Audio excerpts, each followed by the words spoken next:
यहाँको चाहिँ साथ लागिसकेको छ र गाडी हेर्दै जाने।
दुईटी 1000 रुपैयाँ हुन्छ कि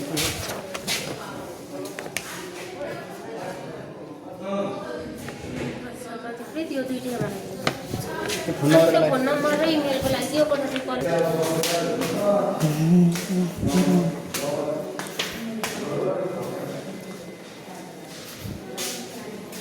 छैन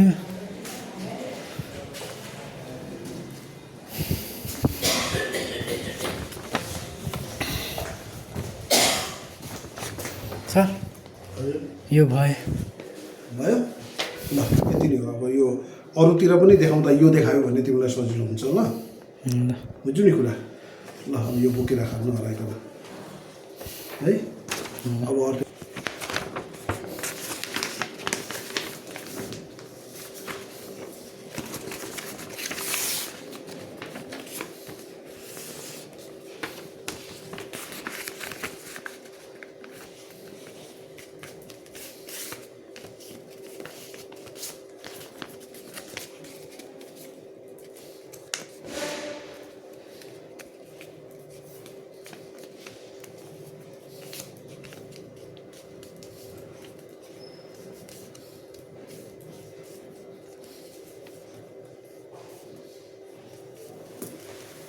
उसको नम्बर त्यो दुईटा छ, त्यो पहिलाको नम्बर छैन मसित।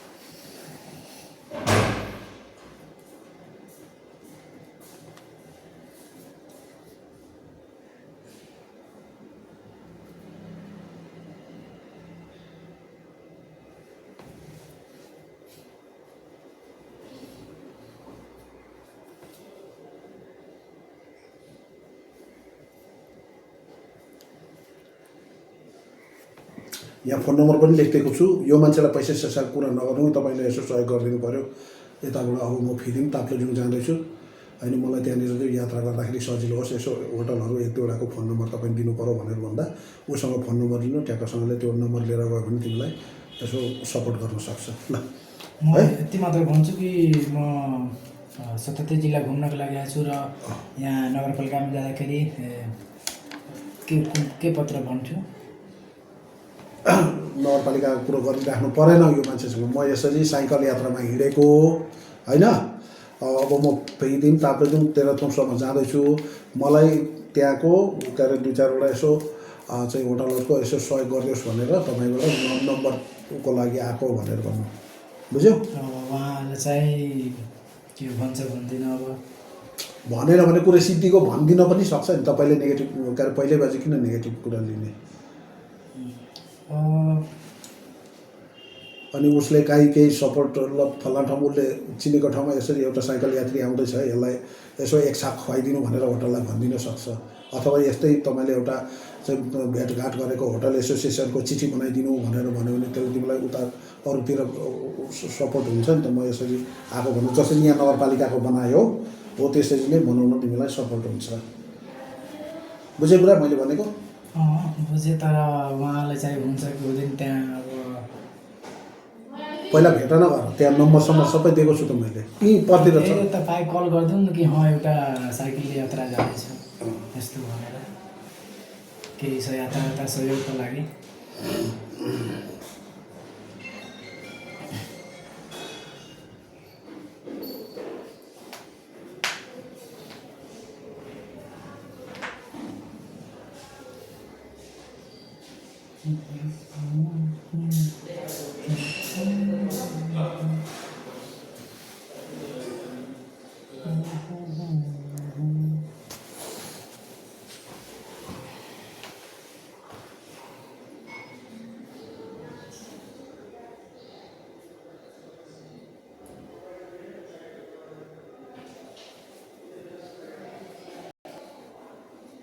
हेलो देवीजी कता घरतिरै हो?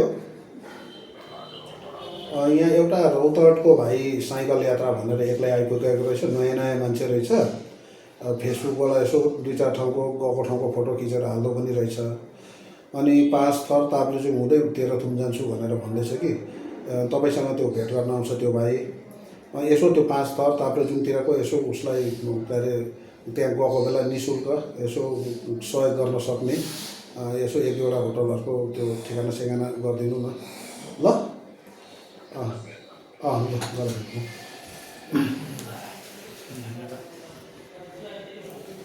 यो मान्छे नम्बर छ त्यहाँनिर गएर यहाँबाट जानु त्यो नवीन चोक छेउमा पुगेर देवी पौडेलको होटल कता हो भन्नु यसो च्यासे नवीन चौक।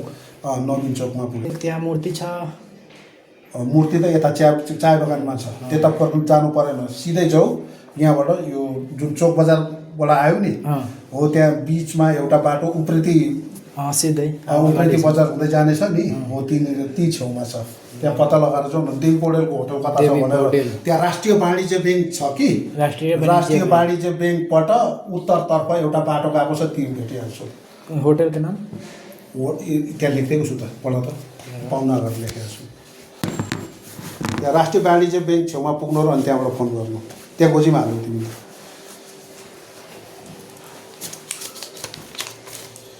देवी पौडेल होटल पाहुनाघर उसको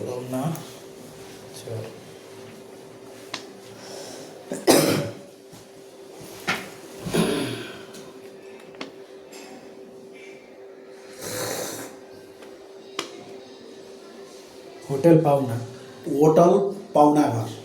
होटल पाहुनाघर ओ होटल एसोसिएसनको अध्यक्ष हो।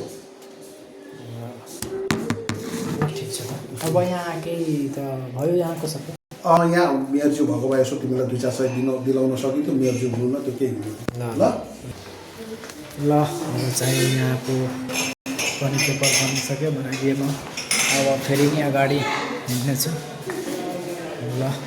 अब नेक्स्ट भिडियोमा मिल्दैछु हस्।